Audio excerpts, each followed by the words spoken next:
오늘의 주요 뉴스입니다. 네덜란드 순방에서 돌아온 윤석열 대통령이 이르면 다음 주 초 2차 개각을 단행할 것으로 보입니다. 국민의힘 비대위원장으로 거론되는 한동훈 법무부 장관도 포함될 가능성이 큰 가운데 당 비상의원총회에선 수직적 당정 관계를 바꿔야 한다며 설전이 오갔습니다. 이재명 더불어민주당 대표가 이르면 다음 주부터 김부겸, 정세균 두 전직 총리와 순차적으로 만날 것으로 알려졌습니다. 당내에선 이낙연 전 대표가 신당 창당 계획을 철회해야 한다는 목소리가 이어지고 있습니다. 지난 1월 극단적 선택을 한 상명대 부속초의 기간제 담임교사가 학부모의 과도한 민원과 협박을 받았던 것으로 조사됐습니다. 유족은 해당 학부모에 대한 형사고발을 검토하고 있습니다. 대한민국 국적을 얻으려는 외국인들이 귀화 면접에서 애국가 음정이나 박자를 틀려 귀화에 실패하는 일이 이어지고 있습니다. 가사만 외워도 된다는 매뉴얼이 있지만 면접관들은 이를 지키지 않은 것으로 드러났습니다.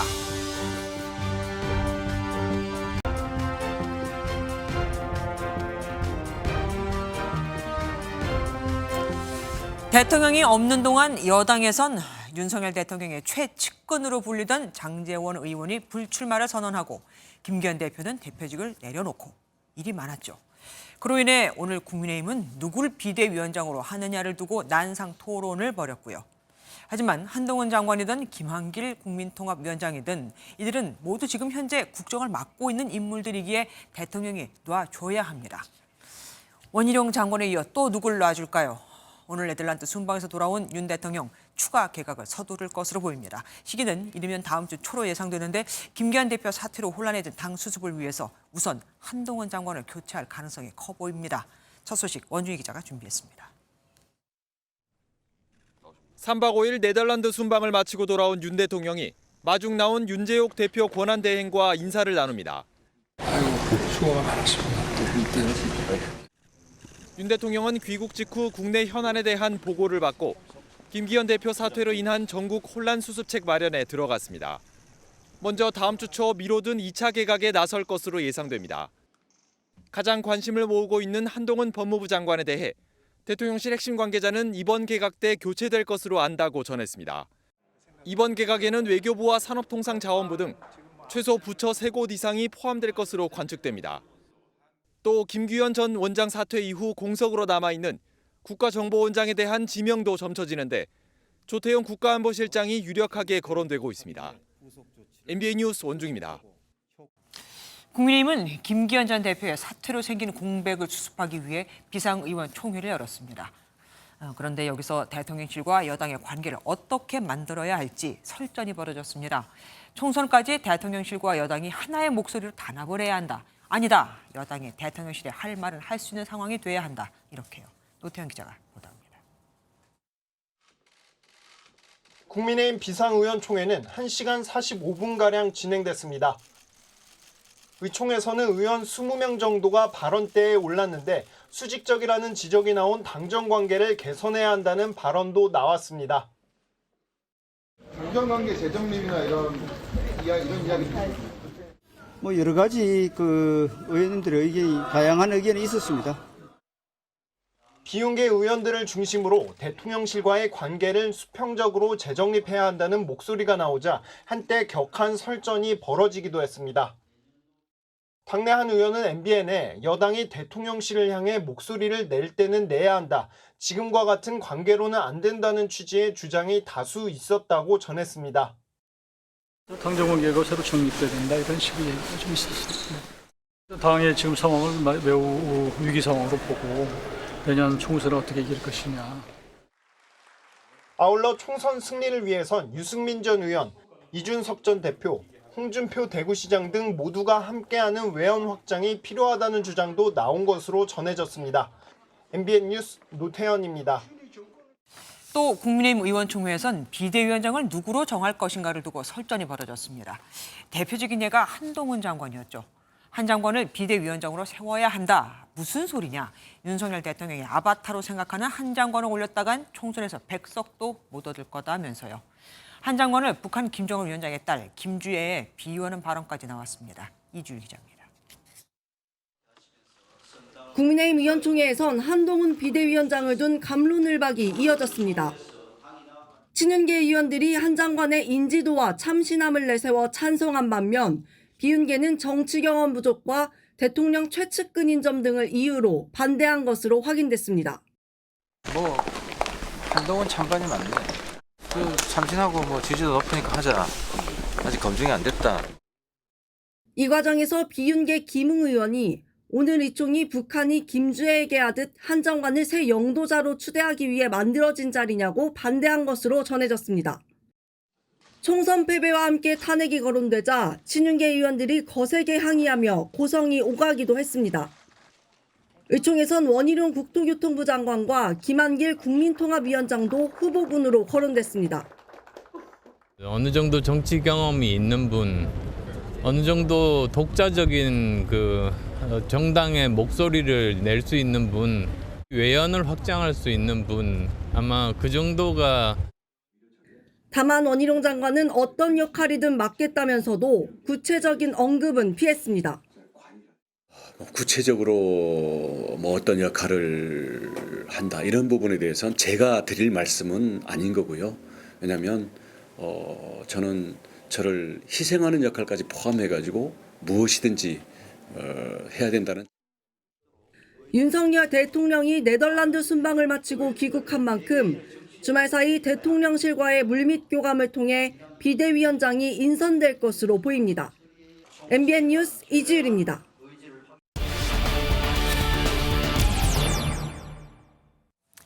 국민의힘 총선은 과연 누가 이끌게 될지 당 안팎이 시끌시끌하죠. 국회 출입하는 안병수 기자에게 현재 국민의힘 상황 더 자세히 나눠보겠습니다.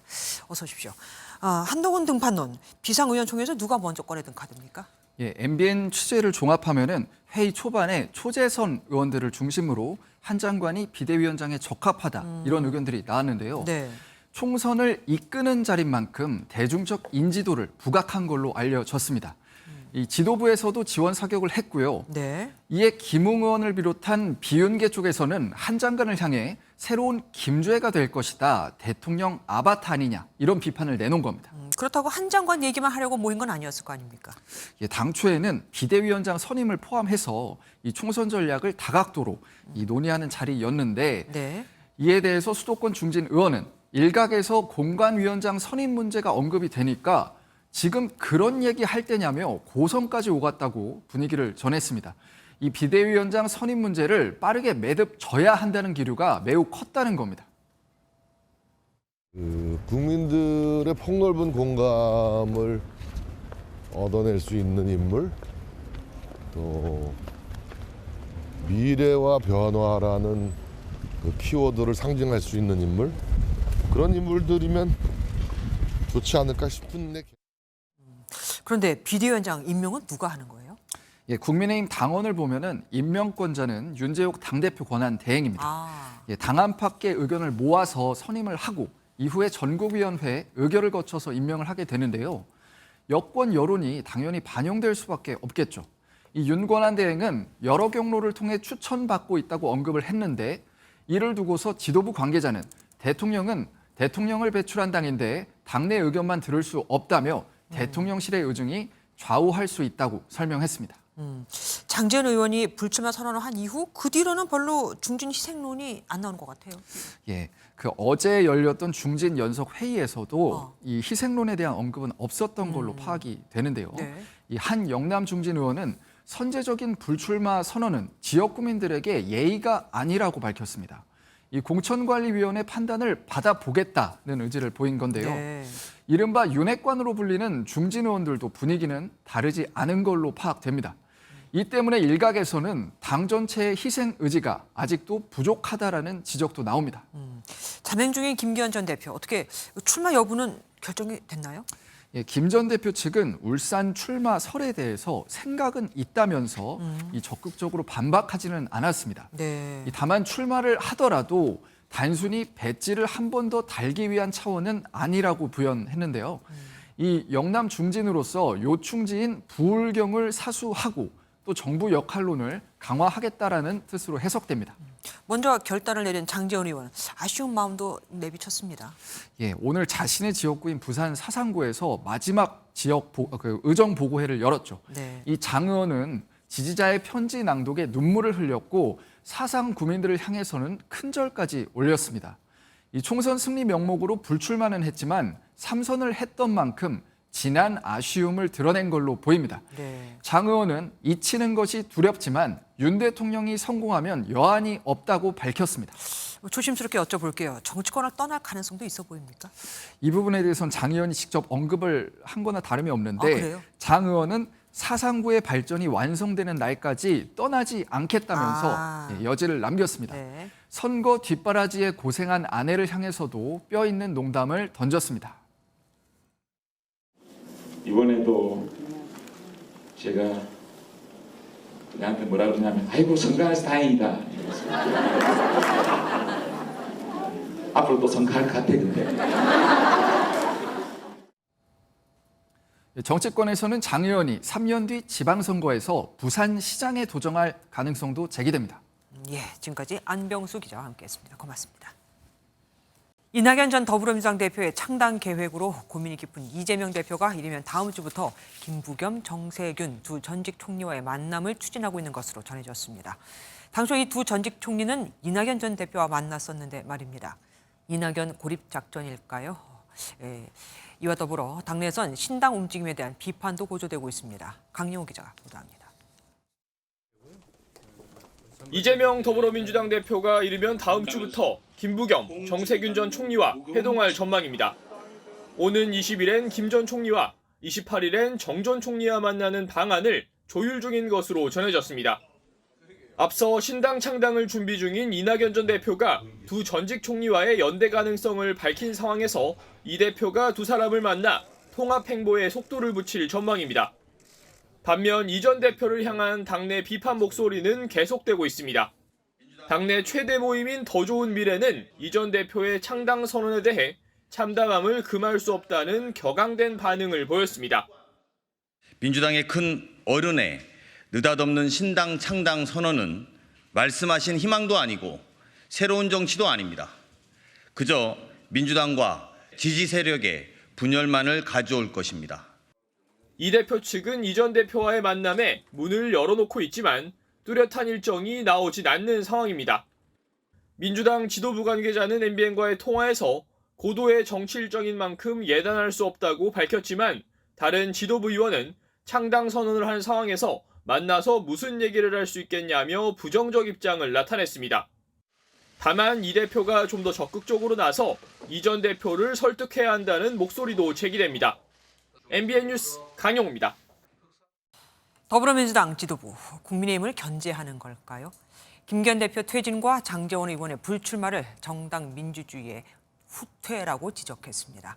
쇄신에 뒤처진 것 아니냐는 지적이 나오자 여권의 움직임을 반개혁으로 규정한 건데 동시에 민주당은 민주당 시간대로 내년 초부터 혁신이 있을 거라고 했습니다. 그럼 그때는 지도부를 포함한 기득권이 희생을 할까요? 이병주 기자입니다. 친윤 핵심 중진인 장제원 의원의 불출마와 김기현 대표의 사퇴가 이어지자 민주당 안에서부터 국민의힘과의 혁신 경쟁에서 밀리고 있다는 지적이 연일 나옵니다. 우리 당으로 시선이 오게 돼 있죠. 민주당은 어떻게 할래? 지금 이체적으로 선거를 치르는 게 맞아?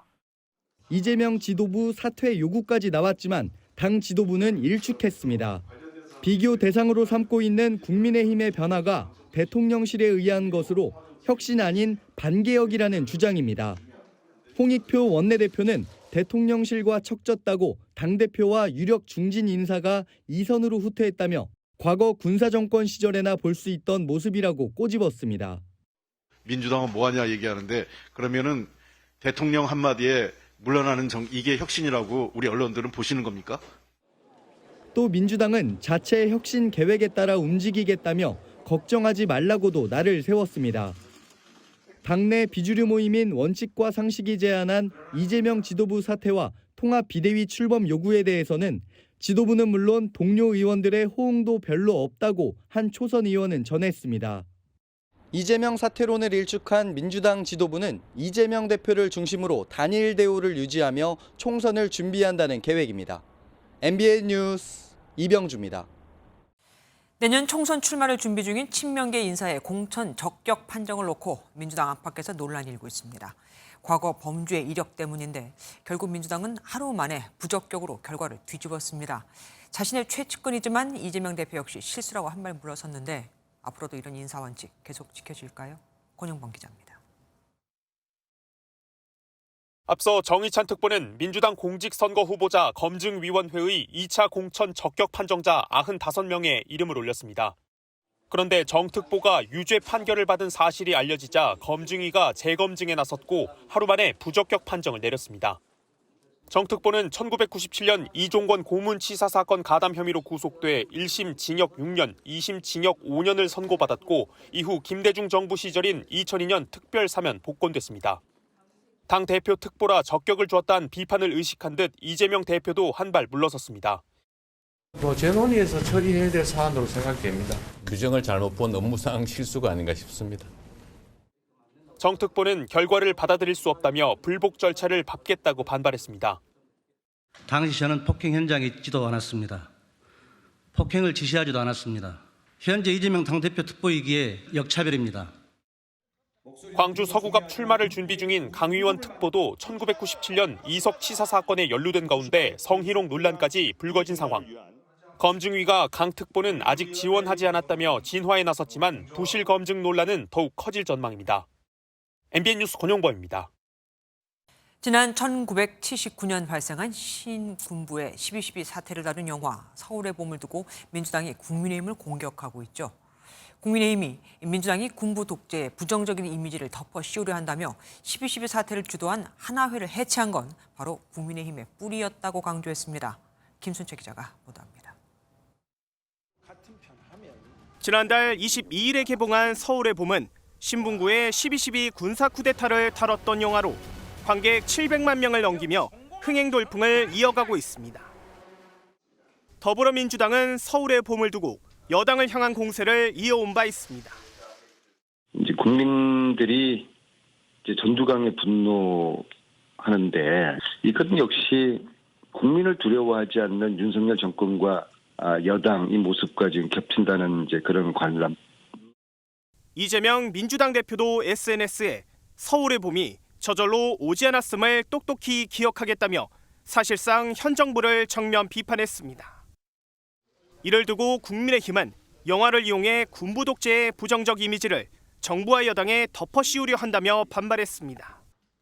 특히 군사 반란을 일으킨 하나회를 척결한 건 국민의힘의 뿌리인 김영삼 정부였다고 강조했습니다. 12.12를 일으킨 하나회를 척결한 것도 우리 당의 뿌리인 문민정부였습니다. 민주당의 문화 콘텐츠를 이용한 정치 공세에 팩트를 기반으로 단호하게 대응. 이미자 국민의힘 의원은 이재명 대표의 메시지를 겨냥해 룸살롱을 드나들며 술잔을 돌리던 586 기득권 세력과 성범죄 집합당이 민주당이라는 것을 국민들은 똑똑히 기억하고 있다고 꼬집기도 했습니다. MBN 뉴스 김순철입니다. 북한이 이달 중에 대륙간 탄도미사일 ICBM을 발사할 수 있다는 발언이 나왔습니다.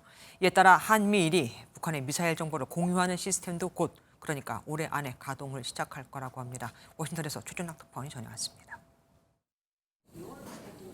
제2차 한미 핵협의그룹 NCG 회의 참석차 워싱턴을 방문한 김태호 국가안보실 1차장은 북한이 이달 중 대륙간 탄도미사일 ICBM 발사 가능성이 있다고 밝혔습니다. 지금 12월에도 북한의 ICBM 발사 가능성이 있다고 생각합니다.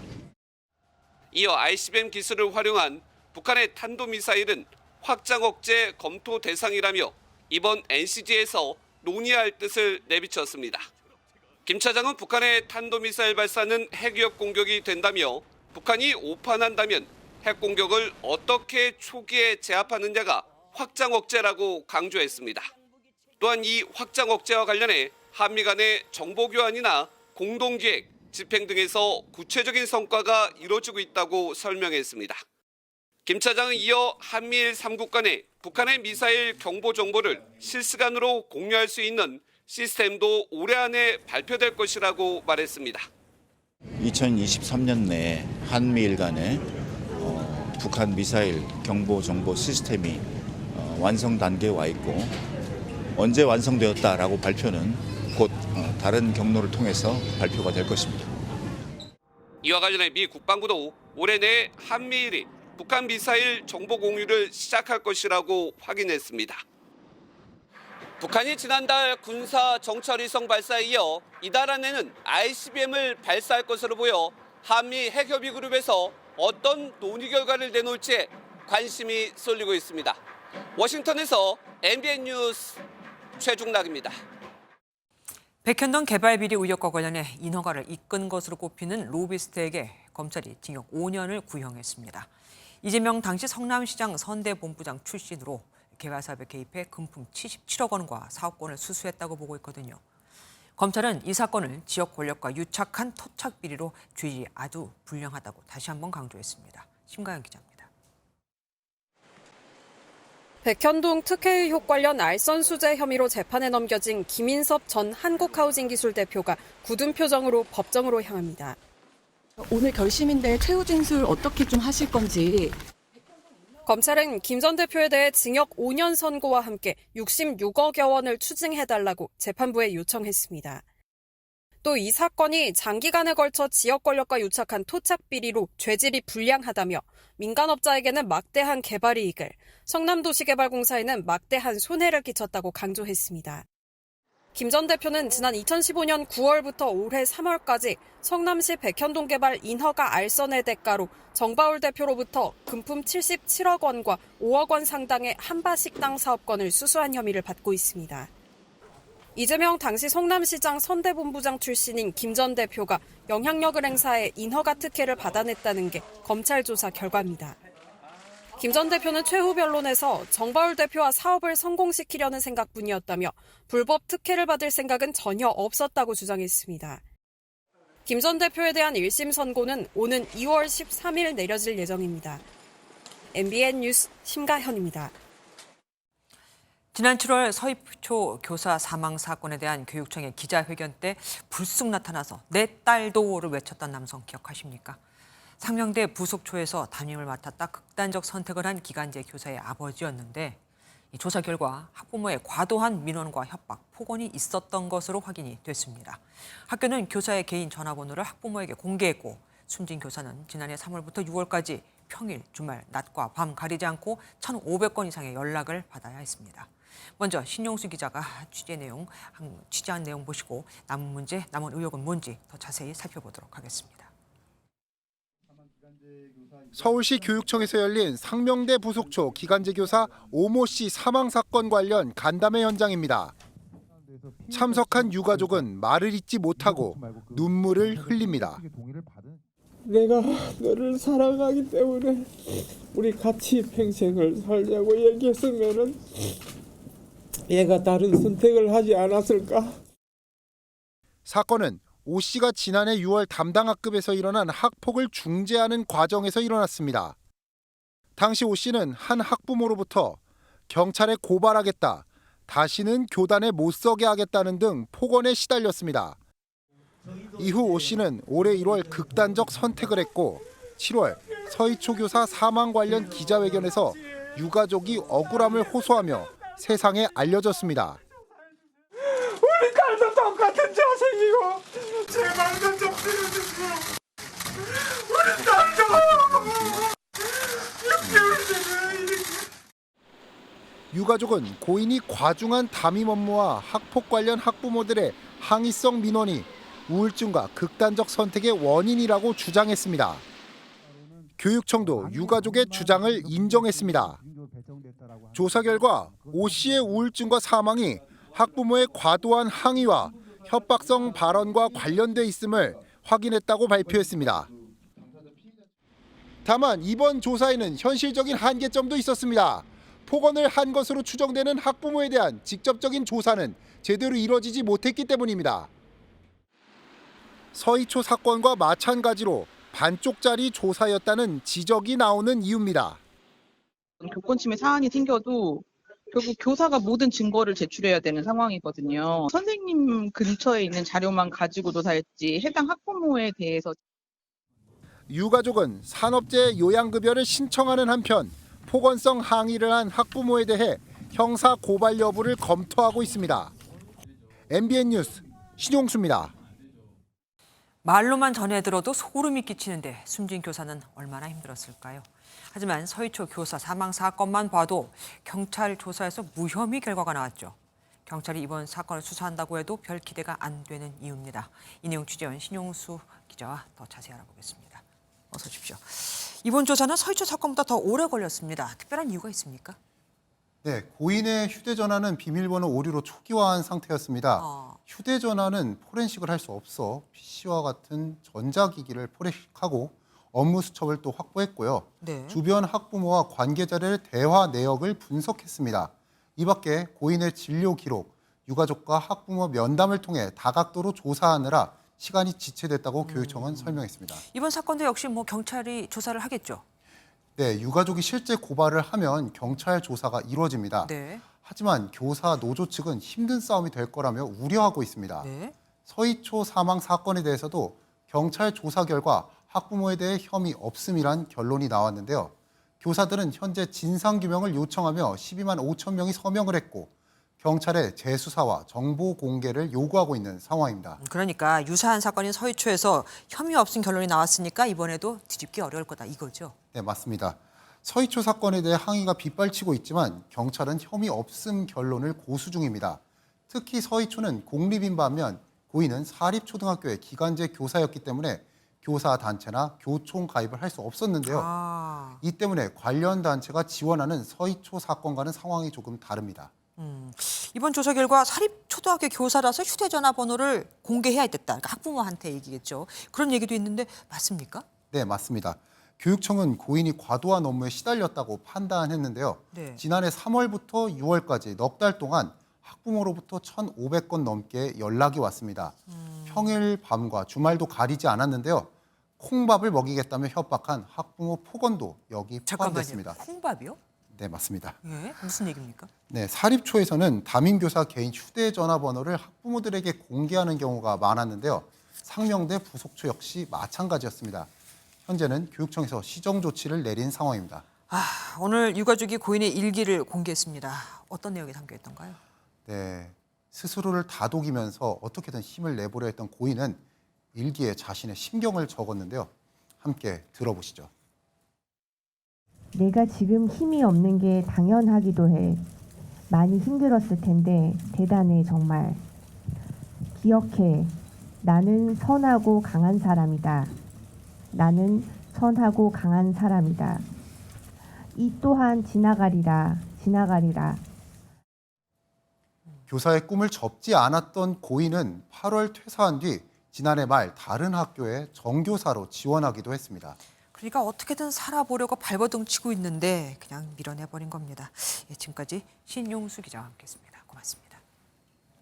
출근 시간대 서울 지하철 8호선 복정역 변전소에서 이산화탄소 가스가 분출됐습니다. 앞이 보이지 않을 정도로 말이죠. 공사 중이던 작업자 5명이 가스를 마셔 병원으로 이송됐고 50분가량 지하철도 무정차 운행이 됐습니다. 안정모 기자가 취재했습니다. 소방차가 출동하고 마스크를 착용한 경찰관들이 서둘러 이동합니다. 현장엔 출입 통제선이 쳐졌고 소방대원들이 수습에 나섭니다. 오늘 오전 9시 반쯤 서울 지하철 8호선 복정역 변전소에서 이산화탄소 가스 분출 사고가 났습니다.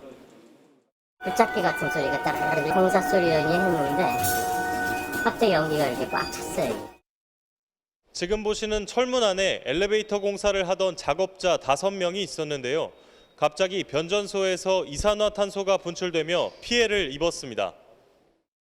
변전소 안에 있던 소화설비 감지 배선이 파손되면서 화재인 것처럼 인식해 저장실 안에 있던 소화용 이산화탄소가 뿜어져 나온 겁니다.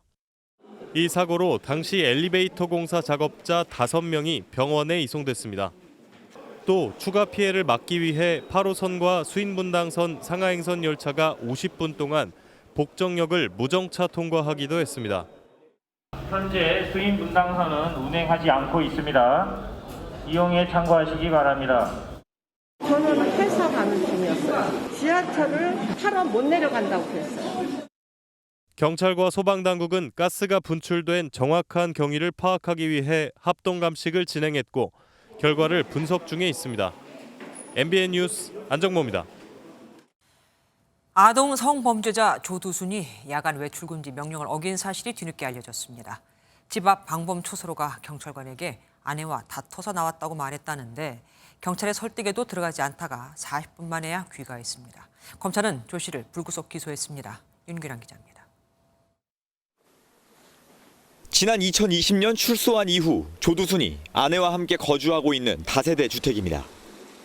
출소 후 7년 동안 밤 9시 이후 외출이 금지된 조 씨가 지난 4일 밤 9시 5분쯤 무단 외출한 사실이 확인됐습니다. 반소매 티셔츠에 트레이닝복 바지, 슬리퍼 차림으로 나온 조 씨는 집에서 10m 정도 떨어진 이곳 방범 초소로 걸어와 경찰관 2명에게 말을 걸었습니다. 부부싸움 끝에 집을 나왔다는 조 씨는 한동안 자신의 고충을 털어놨습니다. 집에서 있는 일, 수영생활 할 때 있었던 일 이런 거 이것저것 막 넋두리 있는 거 다 풀어놓는 거. 보호관찰관이 현장으로 와서야 조 씨는 외출 40분 만에 귀가했습니다. 검찰은 재범 방지에 필요가 있다며 조 씨를 불구속 기소했습니다. 법원의 명령에 따라 조 씨는 야간 외출을 비롯해 과도한 음주와 교육시설 출입, 피해자와 200m 내 접근 등을 할 수 없습니다. 현재 조 씨의 집 주변 두 곳엔 경찰과 지자체의 방범 초소가 있고 순찰팀과 CCTV 34대가 배치돼 조 씨를 24시간 감시하고 있습니다. MBN 뉴스 윤기란입니다. 저는 몽골 대사가 현지 업체로부터 비자 발급 요청을 받고 영사에게 신속한 처리를 지시한 혐의로 1심에서 벌금형을 받았습니다. 이 해당 전직 대사는 4년 전 모 행사 뒤 남은 깐풍기를 찾아오라고 직원에게 윽박질러 갑질 의혹이 일었던 그 인물입니다. 우정환 기자입니다. 지난 2018년 당시 주 몽골 대사였던 정재남 전 대사는 현지 전통복장 제조업체 부사장으로부터 부탁을 하나 받습니다. 한 몽골인의 비자 발급을 신속하게 처리해달라는 요청이었습니다. 정 전 대사는 담당 영사에게 신속한 심사를 지시했고 비자가 불어되자 다시 질책한 끝에 결국 비자가 발급됐습니다. 검찰은 정 전 대사가 직권을 남용해 의무 없는 일을 시켰다고 보고 재판에 넘겼습니다. 정 전 대사는 대사 권한으로 비자 발급 여부를 검토하라고 한 것이 발급을 지시한 게 아니라고 주장했습니다. 다 근거가 하나도 없는 그 사실이 아닙니다. 제가 그렇게 외부와 그 비자 문제로 해서 통화를 하지를 않습니다. 아니 녹음됐으면 녹음을 까보라 그러세요. 하지만 1심 법원은 정 전 대사의 혐의를 인정해 벌금 600만 원을 선고했습니다. 법원은 비자 발급이 영사 고유 업무지만 정 전 대사 질책으로 영사는 상당한 압박을 받고 발급을 해줬다며 직권남용이 맞다고 판단했습니다. 한편 정 전 대사는 지난 2019년 행사 뒤 남은 깐풍기 처리를 두고 직원들에게 윽박 지르는 목소리가 공개돼 갑질 의혹이 제기되기도 했습니다. MBN 뉴스 우종환입니다. 청년 주거 문제, 오늘 MBN이 좀 자세히 짚어보겠습니다. 전세를 얻자니 전세 대출 금리가 너무 높고 또 전세 사기도 횡행하고 있죠. 이렇다 보니 청년들의 월세 선호는 갈수록 강해지고 있습니다. 찾는 이가 많으면 당연히 월세값도 올라갑니다. 관리비에 공과금까지 합하면 이것만 월 100만 원은 훌쩍 넘는다네요. 특히 졸업과 입학을 앞둔 대학가는 싼 월세 구하기가 하늘의 별 따기입니다. 먼저 배준희 기자가 보도합니다. 대학 졸업을 앞둔 20대 강유진 씨는 최근 원룸 월세를 구했습니다. 보증금 1,000만 원에 월세 50만 원 이내에서 방을 구하고 싶었지만 취업을 준비해야 해서 역에서 가까운 곳을 찾다 보니 월세를 7만 원 더 올려야 했습니다. 1050으로 보고 다니니까 방이 너무 작더라고요, 생각보다. 낡기도 너무 낡았는데 작기까지 작아서. 최근 전세보다 월세를 찾는 수요가 급격히 늘면서 월세 매물을 찾기가 어려워졌습니다. 요즘 물건이 별로 없습니다. 그 빌라 같은 거는 월세가 진짜 기해요. 전세가 요즘 뭐 대출도 뭐 금리도 높고 부담스럽잖아요. 전세 사기 여파에 전세 대출 금리까지 4%대로 오르면서 그나마 월세가 저렴한 대학가로 방을 구하는 사람들 늘고 있습니다. 수요가 늘다 보니 월세도 부쩍 올라 서울 오피스텔 월세 가격은 60만 원에서 100만 원 사이가 48.1%로 역대 최고치를 기록했고 100만 원 초과도 12.4%나 됐습니다. 통상적인 관리비에 공과금까지 합치면 월세가 100만 원을 넘기 일쑤입니다. 3월 대학교 신학기를 앞두고 새해부터 집을 구하는 시기가 다가오면 월세 부담이 더 커질 거란 우려가 나옵니다. MBN 뉴스 배준우입니다. 이렇다 보니 청년들은 점점 반지하나 옥탑방으로 밀려가고 있습니다. 내 집 마련은 꿈도 꾸기 어려운 현실 속에 결혼과 자녀 계획은 언감생심이죠. 반지하, 지하, 옥탑방을 헤매는 그들, 이어서 장명훈 기자가 올해 사회 통계에서 드러난 청년들의 삶을 조명해드리겠습니다. 대학생 이모 씨는 화장실과 주방이 딸린 서너 평 남짓 반지하 원룸에서 2년째 지내고 있습니다.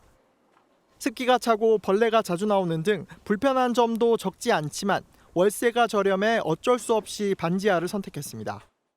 일단 가격적인 측면이 더 큰 것 같아요. 원룸촌에서는 2, 3, 4층이 제일 높지만은 거기보다는 조금 더 한 5만 원 정도 더 쌌기 때문에.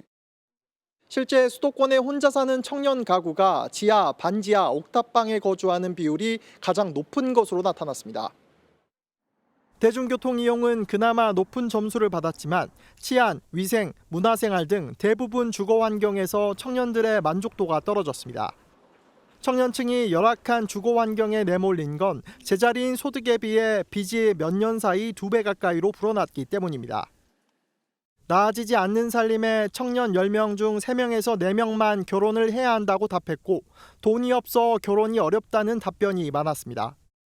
청년층이 가장 필요로 하는 주거 정책으로는 주택 구입자금 대출 등 금전적인 지원이 꼽혔습니다. MBN 뉴스 장명훈입니다.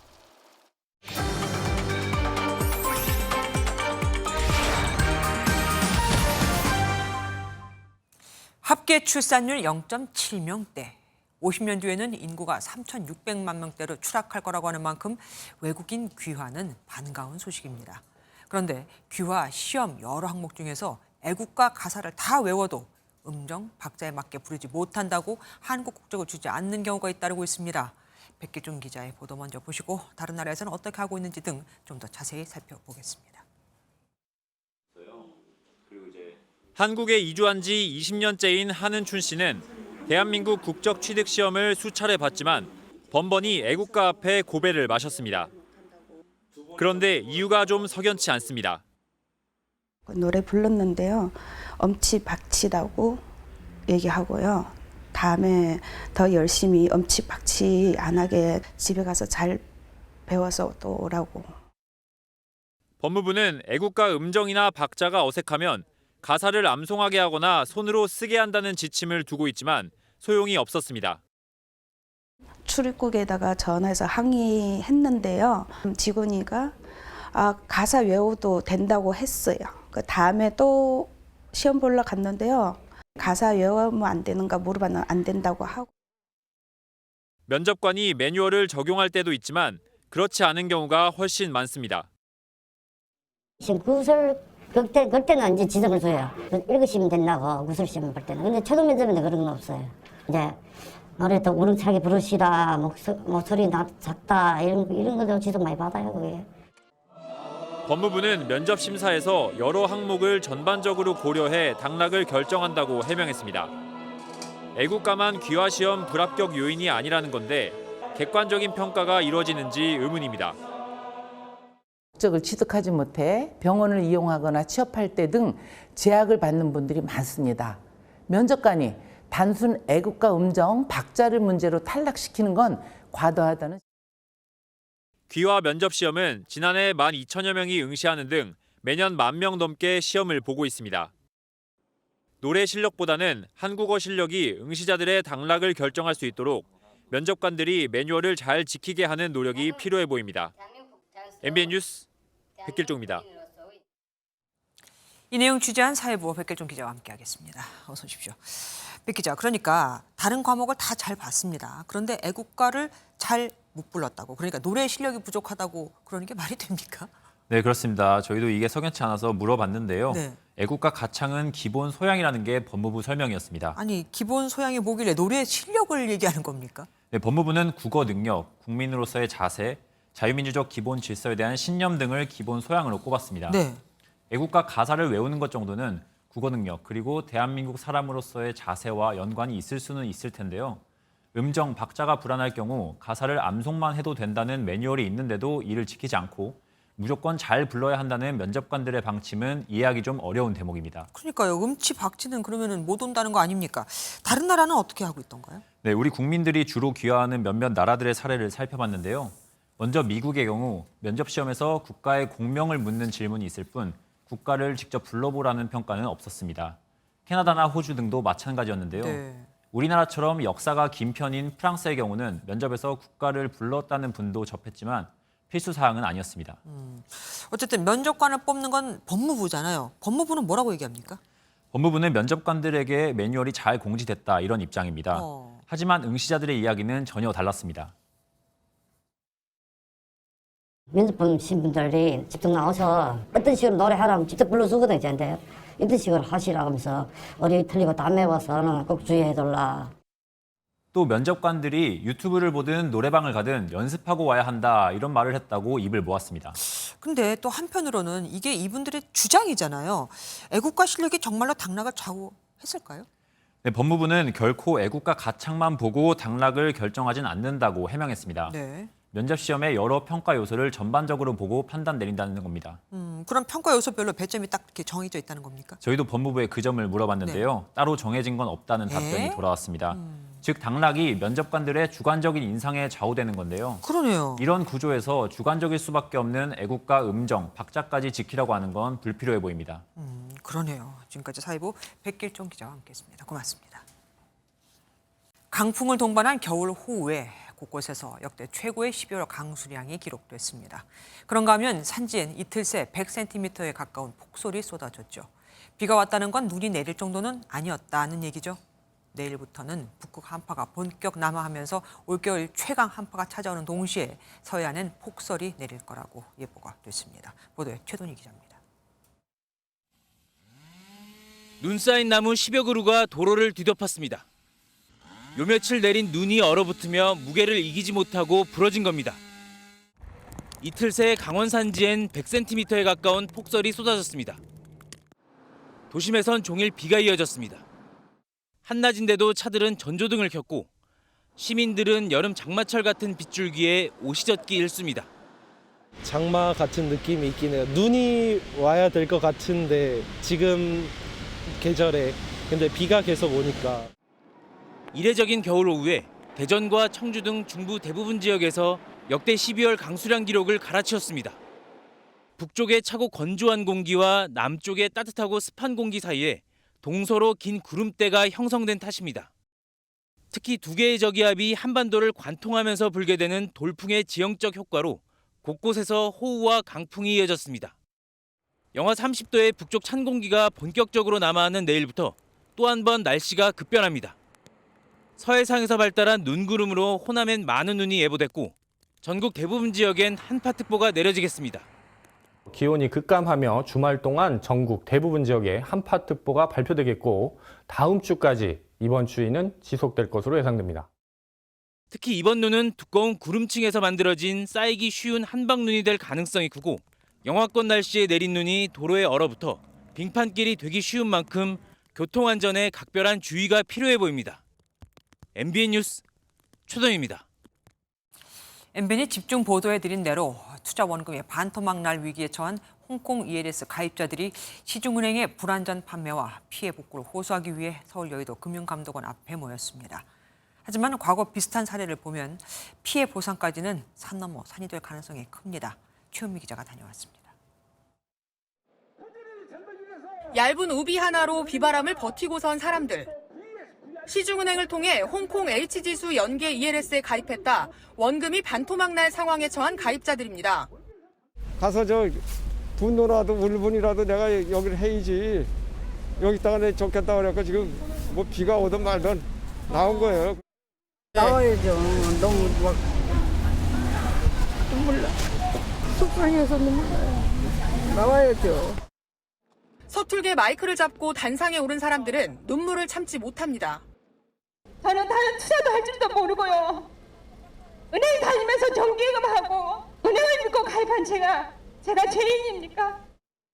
원금 손실이 안 난다는 확신을 누가 갖도록 만들었을까요? 바로 은행원입니다.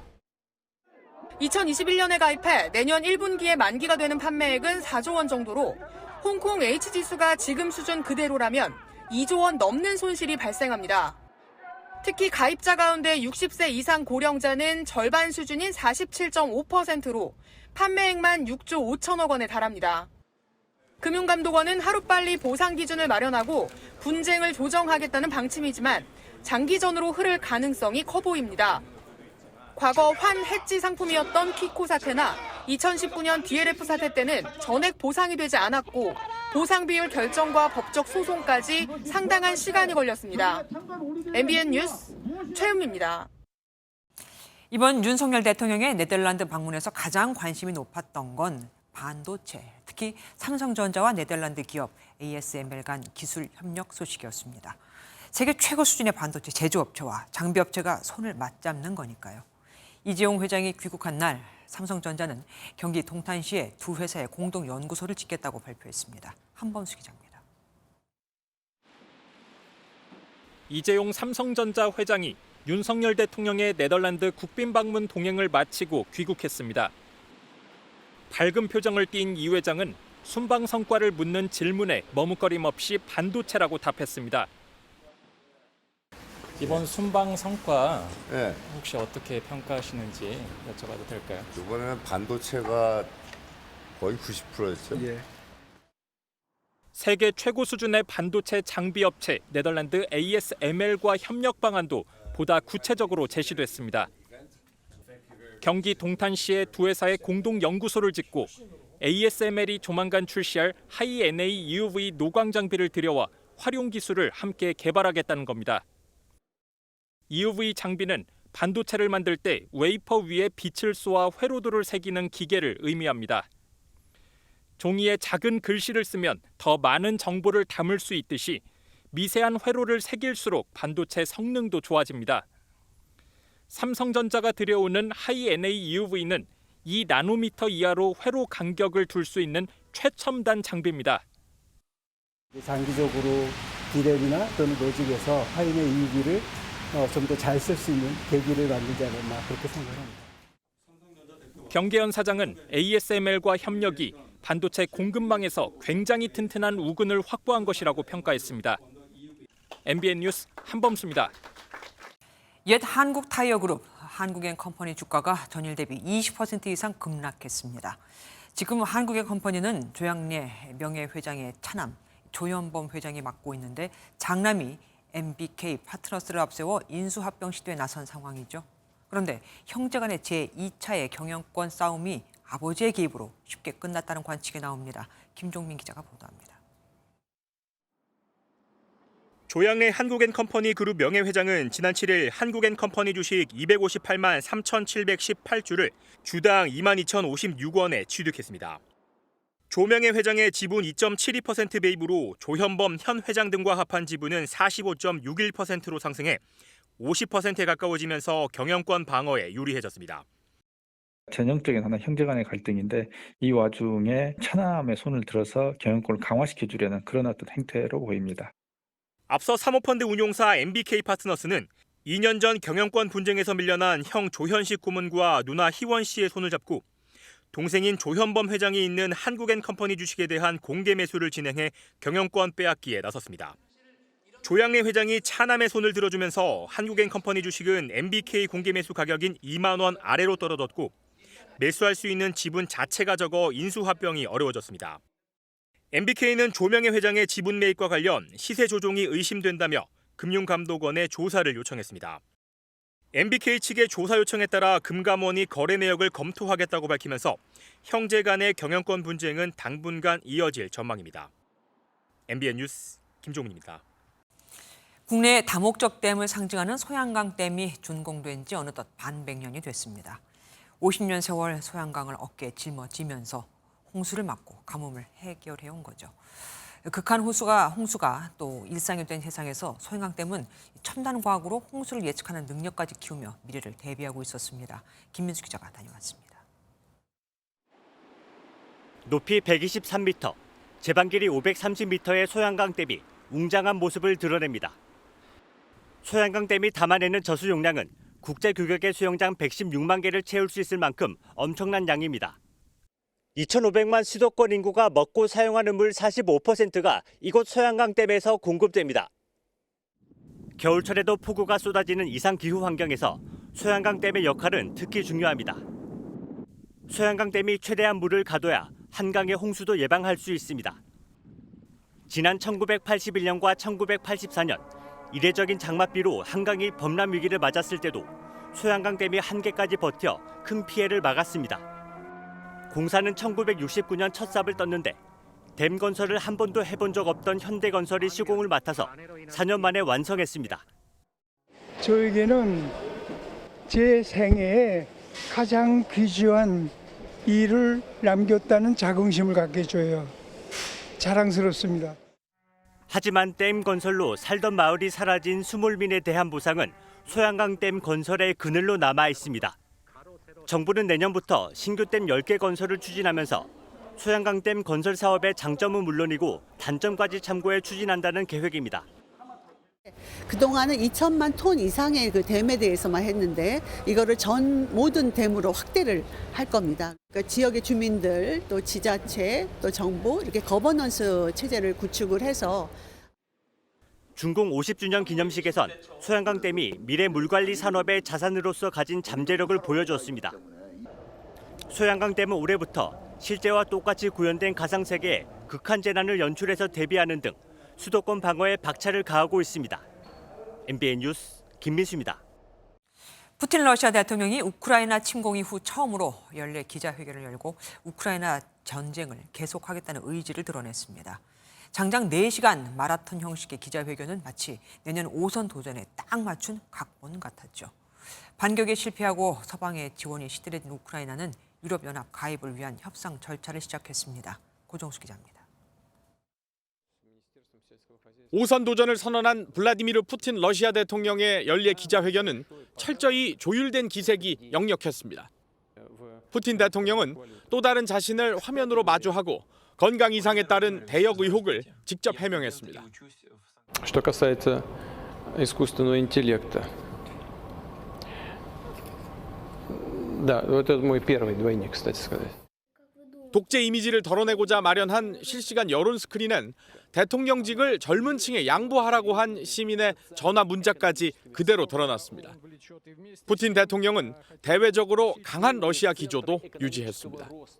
О чем мы тогда говорили? О денацификации Украины, о демилитаризации, о ее нейтральном статусе. 러시아의 침공을 받고 유럽연합, EU 회원국 가입을 신청한 우크라이나는 중대 기로에 섰습니다. The decision is made. We open negotiations with Ukraine and with Moldova. EU 협상 개시는 4단계 가입 절차 중 첫 단계며 EU 집행위가 부여한 개혁 조처를 완수해야 다음 논의가 가능합니다. MBN 뉴스 고정수입니다. 중국 최북단 기온이 영하 45.1도까지 떨어졌습니다. 이게 어느 정도 추운 거냐고요? 뜨거운 물을 허공에 뿌리면 공중에서 바로 얼어버리는 수준이라고 합니다. 베이징에서 윤석정 특파원입니다. 허공에 물을 뿌리자마자 그대로 얼어버립니다. 거리에서 온라인 방송을 하는 사람의 눈썹과 머리카락도 얼어버릴 정도입니다. 看我的眼毛头发都冻白了，真的是太冷了。 기온이 영하 45도까지 떨어진 중국 최북단 헤이룽장성 다싱안岭의 풍경입니다. 주말엔 한파가 더욱 기승을 부릴 전망입니다. 북동부는 물론 남쪽까지 찬 기운이 이동하면서 중국 대부분 지역의 기온이 한파가 찾아오기 전보다 8도에서 14도가량 뚝 떨어지겠습니다. 베이징도 다음 주까지 영하 15도 안팎의 강추위가 이어질 것으로 보입니다. 특히 겨울철 평균 강수량이 8.3mm에 불과할 정도로 눈이 잘 오지 않던 베이징은 이번 주 내내 눈발이 날렸습니다. 挺开心的，下雪了，那个风景特别美，所以过来看一看。 열차와 항공기 결항이 잇따랐고 지하철 외부 구간에선 내린 눈 때문에 열차가 선로에서 미끄러지며 추돌 사고가 발생했습니다. 이 사고로 부딪힌 앞뒤 지하철에 타고 있던 승객 500여 명이 다쳤습니다. 또 각급 학교들은 폭설과 추위가 닥친 이번 주 중반부터 학생들을 등교시키지 않고 온라인 수업으로 전환했습니다. 베이징에서 MBN 뉴스 윤석정입니다. 이스라엘군이 그동안 소셜미디어에 떠돌던 하마스 투항 영상을 처음으로 직접 공개했습니다. 하마스 격퇴에 수개월 걸릴 것이라며 전쟁을 이어가겠다는 뜻도 분명히 했죠. 그동안 이스라엘을 두둔했던 미국은 이제는 공세 강도를 좀 낮추라며 전면전 중단 압박에 총력을 기울였는데 이스라엘 들을 생각도 하지 않는 듯합니다. 장동건 기자입니다. 두 손을 머리 위로 들어올린 남성들이 군인들 감시 속에 줄지어 이동합니다. 상의를 벗은 채 바닥에 소총과 탄창을 차례로 내려놓습니다. 이스라엘군이 처음으로 직접 공개한 하마스 대원 70명 정도의 투항 영상입니다. 하마스 섬멸을 위해 지상작전과 여론전에서 공세 수위를 높이려는 의도입니다. 이를 위해 최대 목표인 하마스 지도자 야히야 신와르에 대한 현상금도 5억 원이나 내걸었습니다. 네타냐후 이스라엘 총리는 하마스 제거 때까지 계속 싸우겠다는 뜻을 굽히지 않았습니다. 이스라엘은 목표 달성을 위해서는 전쟁 장기화도 불사하겠다는 입장입니다. It will take and require a long period of time. It will last more than several months. But we will win and we will destroy them. 그동안 이스라엘을 두둔했던 미국은 국내외 여론이 악화하자 설리번 국가안보보좌관을 급파해 전면전 중단을 압박했습니다. He did talk about possible transitioning from what we would call high intensity operations, which is what we're seeing them do now, to lower intensity operations sometime, in the near future. 하지만 이스라엘 지도부는 몇 주 안에 전쟁 규모를 축소하라는 미국과 입장을 달리한 것으로 전해졌습니다.